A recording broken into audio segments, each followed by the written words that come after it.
Hi நண்பர்களே, நலம் 360 சேனலுக்கு உங்களை அன்போடு வரவேற்கிறேன். இன்றைக்கி நம்ம வீடியோவில் எதை பற்றி பேச போகிறோன்னா, ஒரு இயற்கை அற்புதமான மூலிகையை பற்றி தாங்க. அதுதான் ஆவரம்பூ. நம்ம ஊரில் பலரும் இதை தெருவோர மரங்கள்லேயே பார்க்கலாம். மஞ்சள் நிறத்தில் மிளிரும் அந்த பூ எவ்வளவு அழகானதோ அதே அளவுக்கு அதிசயமான ஆரோக்கிய நன்மைகளையும் கொண்டு இருக்குது.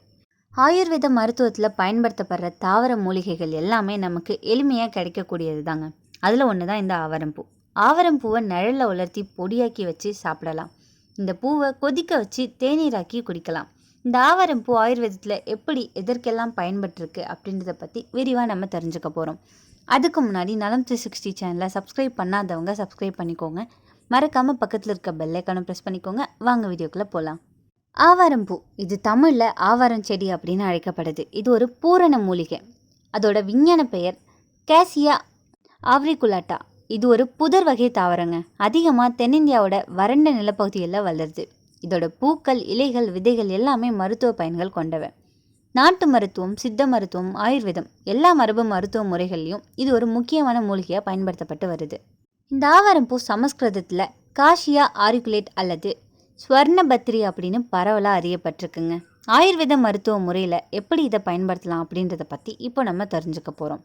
ஆவாரம்பூ மக்களை சூரிய ஒளியில் உலர்த்தி பொடி செஞ்சு காற்று புகாத கண்ணாடி பாட்டிலில் அடைச்சி வச்சு அதை மூலிகை தேநீராக்கி குடிக்கலாம். வெதுவெதுப்பான நீரில் பொடியை சேர்த்து தேனோட கலந்து மூலிகை தேநீராக்கி குடிக்கலாம். இது நல்ல மலமிளக்கியாக செயல்படுங்க. ஆவாரம்பூவை பருப்போடு சேர்த்து சமைச்சு சாப்பிட்டு வந்தோன்னா மலச்சிக்கலுக்கு தீர்வாகுது. இந்த ஆவாரம்பூவோட தாவர சாறுகள் நீரிழிவு நோய்க்கு பலனளிக்கும் அப்படின்னு சொல்லப்படுது. இவங்க ஆவாரம்பூவின் சாற்றையும் குடிக்கலாம். உலர் ஆவாரம்பூவை பொடிச்சு பானம் செஞ்சு குடிக்கிறது ரொம்பவே சிறந்ததுன்னு சொல்லப்படுது. நீரிழிவு நோயாளிகளுக்கு நன்மை பயக்கிற இந்த பானத்தை எப்படி தயாரிக்கிறதுன்னு சொல்கிறேன். ஆவாரம்பூ பொடி, பனங்கருப்பட்டி, ஏலக்காய் விதைகள் சேர்த்து பானமாக்கி குடிக்கலாம். தேனும் அளவாக பயன்படுத்தலாம். இது தாகத்தை தணிக்கும் பானமாக இருக்கும். ஆவாரம்பூ பானம் சிறுநீர் கடுப்பு இருக்கும்போது அதை குறைக்க பயனுள்ளதாக இருக்குது. இதனுடைய வேர்லேருந்து தயாரிக்கப்படுற சாறு இயற்கை டயூரிட்டிக்காக செயல்பட்டு சிறுநீரகத்தை பாதுகாக்குது. நீரிழிவு நோய் கொண்டிருப்பவங்களுக்கு சிறுநீரகம் சேதமாகாமல் இது பாதுகாக்குது. ஆவாரம்பூ சாறு உடலில் இருக்கும் அதிகப்படியான கொழுப்பை குறைக்க உதவியாக இருக்குது. மருந்துகளுக்கு சமமாக பயனுள்ளதாக நிரூபிக்கப்பட்டிருக்கு. உடல் கொழுப்பை பக்க விளைவு இல்லாமல் குறைக்கும் இது ஒரு அருமருந்தாக இருக்குது. ஆவாரம்பூ தாவரத்தோட இலை சாறு மார்பக புற்றுநோய் மற்றும் குரல் வலை புற்றுநோய் செல்களின் மீது பரிசோதிக்கப்பட்டதுங்க. 2 நிகழ்வுகள்லையும் புற்றுநோய் உயிரணு வளர்ச்சியை தடுக்கிறதுல இது மிகவும் பயனுள்ளதாக இருக்கும் அப்படின்னு நிரூபிக்கப்பட்டிருக்கு. காய்ச்சல் அதிகமாக இருக்கும்போது அதை தணிக்க ஆவாரம்பூ பயன்படுதுங்க. ஆவாரம்பூக்களை தண்ணீரில் ஊற வச்சு அந்த நீரை குடித்து வருவதன் மூலம் காய்ச்சல் குறையும் அப்படின்னு சொல்லப்படுது. ஆவாரம்பூ சரும பிரச்சனைகளுக்கு சிகிச்சை அளிக்கிறதோட சருமத்தில் உண்டாகிற காயங்களை சரி செய்யவும் உதவியாக இருக்குது. காயங்களை சுத்தம் செய்யும்போது ஆவாரம்பூவோட வேர் மற்றும் இலைகளின் நீரில் கொதிக்க வச்சு இளஞ்சூடாக இருக்கும்போது காயத்தை கழுவி வந்தோம் அப்படின்னா காயம் விரைவில் ஆறும். சருமத்தில் வீக்கம் இருந்தால் பட்டை தண்ணீரோடு சேர்த்து கொதிக்க வைக்கப்பட்ட அந்த நீரை வச்சு நம்ம சுத்தம் செஞ்சோம் அப்படின்னா படிப்படியாக வீக்கம் குறையும். பொடுகு பிரச்சனை இருக்கிறவங்க ஆவாரம்பூ பொடி, வெந்தய பொடி மற்றும் கற்றாழை ஜெல் இது 3ஐயும் சரிசமமாக கலந்து உச்சந்தலையில் தடவி வந்தாங்க அப்படின்னா 30 நிமிஷத்தில் கழித்து கூந்தலை ஷாம்புவால் அலசி எடுத்தாங்க அப்படின்னா பொடுகு பிரச்சனை நீங்கும். ஆவாரம்பூ விதைகள் மற்றும் கரிசலாங்கண்ணி இலைகள் சேர்த்த எண்ணெய் இளநீர் பிரச்சனைக்கு உதவியாக இருக்குது. உலர்ந்த ஆவாரம்பூக்கள் முடி வளர்ச்சி எண்ணெய் தயாரிப்பில் மூலிகையில் ஒன்றாக சேர்க்கப்படுது. இந்த ஆவாரம்பூ, வெந்தயம், மருதாணி மற்றும் கருவேப்பிலை இது எல்லாமே முடி வளர்ச்சியை ஊக்குவிக்குது.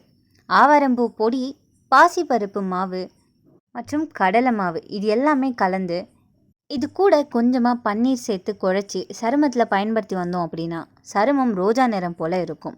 ஆவாரம்பூ மருத்துவ குணங்களை கொண்டு இருக்குங்க. பக்கவாதம் இல்லாதது. எனினும் நோய்க்கு சிகிச்சை அளிக்க இதை எடுக்கும்போது மருத்துவரை அணுகி அளவு மற்றும் பரிந்துரையின் பேரில் எடுக்கிறது நல்லது. இந்த ஆவாரம்பூவை அடிக்கடி சாப்பிட்றது உடல் சுட்டை கட்டுப்படுத்துங்க. குளிர்ச்சியான தன்மை கொண்டது. குறிப்பாக கோடை காலத்தில் இதை வெந்நீரில் ஊற்றி குடித்தா உடனே உடல் சுறுசுறுப்பாக ஏற்படும். ஆவாரம்பூ நீரை தினமும் முகத்தில் தடவினோன்னா முக சுருக்கம், பிம்பிள், புள்ளிகள் எல்லாமே குறையும். இதில் ஆன்டி ஆக்சிடென்ட்கள் அதிகமாக இருக்கிறதால தோலுக்கு இயற்கை ஒளிவீச்சு கிடைக்கும். ஆவாரம்பானம் தினமும் 1 கப் குடித்தோன்னா ரத்தத்தில் உள்ள குளுக்கோஸ் அளவு சமமாக இருக்கும். இதன் மூலிகை தன்மை இன்சுலின் செயல்பாட்டை சீராக்குது. இது சிறுநீரை சுத்தம் செய்யுங்க. சிறுநீர் கழிக்க சிரமம் உள்ளவங்களுக்கு உதவியாக இருக்கும். சிறுநீர் பாதை தொற்றை தடுக்கும் இயற்கை மருந்தாக இது பயன்படுத்தப்படுது. ஆவாரம்பூ குடிநீர் செரிமானத்துக்கு உதவியாக இருக்குது. மலச்சிக்கல், வயிற்று சூடு, உடல் சோர்வு ஆகியவற்றை போக்குது. ஆவாரம்பூ தூளால் குளிக்கிறதால உடலில் ஏற்படுற துர்நாற்றங்கள் குறையும். இது ஒரு இயற்கையான டியோட்ரண்ட் மாதிரி வேலை செய்யும். பெண்களுக்கு மாதவிடாய் ஒழுங்காக வர வலியை குறைக்க இந்த ஆவாரம்பூ தேநீர் நல்ல பலனை தரும். இது ஹார்மோன் சமநிலையை ஏற்படுத்துது. இது ஒரு இயற்கை பிளட் பியூரிஃபையர்னு சொல்லலாம். தினமும் ஆவாரம்பூ பானம் குடித்தோம் அப்படின்னா ரத்தத்தில் உள்ள நச்சுக்களை நீக்கி முகத்தில் பிரகாசத்தை தரும். காலையில் அல்லது மாலையில் ஆவாரம்பூ தேநீர் குடித்தோம் அப்படின்னா உடலில் சோர்வே இல்லாமல் இருக்க முடியும். இது உடலுக்கு புதிய ஆற்றலை அளிக்குது. ஆவாரம்பூவில் உள்ள ஃப்ளவனாய்ட்ஸ் இதய நரம்புகளை வலுப்படுத்தும். கல்லீரலை நச்சு பொருட்கள்லேருந்து காக்கும் திறனும் இதுக்கு இருக்குது. இந்த ஆவாரம்பூ எப்படி பயன்படுத்தலாம்? ஆவாரம்பூ தேநீர், ஆவாரம்பூ தண்ணீர், ஆவாரம்பூ பவுடர் குளியல் சேர்த்தல், ஆவாரம்பூ விதை இலை கஷாயம். இதில் சிறந்த வழி என்னென்னா, ஒரு கப் வெந்நீரில் 1 டீஸ்பூன் உலர்ந்த ஆவாரம்பூ சேர்த்து 10 நிமிஷம் ஊற வச்சு அதை வடிகட்டி குடிக்கலாம். காலை மற்றும் மாலையில் வெறும் வயிற்றில் குடிக்கிறது ரொம்பவே சிறந்தது. எதுவாக இருந்தாலும் அளவுக்கு மீறினா அது விஷம்தாங்க. ஆவாரம்பூக்கு இது விதிவிலக்கல்ல. அதிகமாக குடித்தோம் அப்படின்னா அதிக குளிர்ச்சி, வயிற்றுப்போக்கு, சோர்வு போன்ற பிரச்சனைகள் ஏற்படும். கர்ப்பிணி பெண்கள், பால் கொடுக்கும் தாய்மார்கள் மருத்துவர் ஆலோசனை இல்லாமல் இதை பயன்படுத்தக்கூடாது. சர்க்கரை நோயாளிகள் தினமும் குடிக்கிறதுக்கு முன்னாடி குடிக்கிற அளவை சரியாக கட்டுப்படுத்தணுங்க. இந்த ஆவாரம்பூவில் சரும பிரச்சனைகளை சரி செய்யவும், பளபளப்பை அதிகரிக்கவும், முடி உதிர்வை குறைக்கவும், மயிர்கால்களை வலுப்படுத்தவும் உதவியாக இருக்குது. மேலும் இது நீரிழிவு நோய்க்கு நிவாரணம் அளிக்குது. உடலில் பல பிரச்சனைகளை சரி செய்யும் வல்லமை கொண்டது தான் இந்த ஆவாரம்பூ. சருமத்தோட நிறத்தை சீராக்கி பழுப்பு நிறத்தை நீக்க உதவியாக இருக்குது. முகப்பருவை குறைக்க உதவியாக இருக்குது. சருமத்தில் இயற்கையான பளபளப்பையும் அதிகரிக்குது. நலங்கு மாவு போன்ற பாரம்பரிய குளியல் பொடிகளை இது பயன்படுத்தப்படுது. முடி உதிர்வை குறைக்க உதவியாக இருக்குது.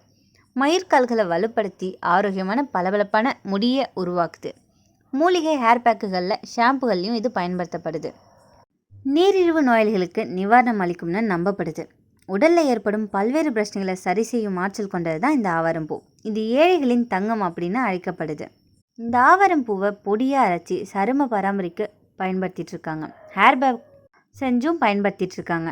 ஆவாரம்பூ, பனங்கருப்பட்டி, ஏலக்காய் சேர்த்து பானகமாக அருந்தலாம். இது எல்லாத்தையும் பயன்படுத்துறதுக்கு முன்னாடி மருத்துவரை அணுகிறது ரொம்பவே நல்லதுங்க. இது வரைக்கும் நம்ம பார்த்தது இயற்கையோட அற்புத மூலிகையான ஆவாரம்பூ பற்றி தான். நம்ம பாட்டி தாத்தா காலத்துலேருந்தே இதை தினமும் வாழ்க்கையில் பயன்படுத்தி வந்திருக்காங்க. நம்மளும் இதை மீண்டும் நம்ம வாழ்க்கையில் சேர்த்துக்கிட்டோம் அப்படின்னா மருந்து இல்லாமல் வாழ்க்கை வாழ முடியும்னு நான் நம்புகிறேன். இயற்கையோடு இணைந்தால் தான் ஆரோக்கியம் நமக்கு சேரும். இன்றைக்கி நான் சொன்ன விஷயங்கள் எல்லாமே உங்களுக்கு ஹெல்ப்ஃபுல்லாக இருக்கும்னு நம்புகிறேன். இந்த வீடியோ உங்களுக்கு பிடிச்சிருந்துச்சுன்னா லைக் பண்ணுங்கள், ஷேர் பண்ணுங்கள், மறக்காமல் நம்ம சேனலை சப்ஸ்கிரைப் பண்ணுங்கள். அடுத்த ஒரு அற்புதமான வீடியோவில் உங்களை சந்திக்கிறேன். அது வரைக்கும் பாய்.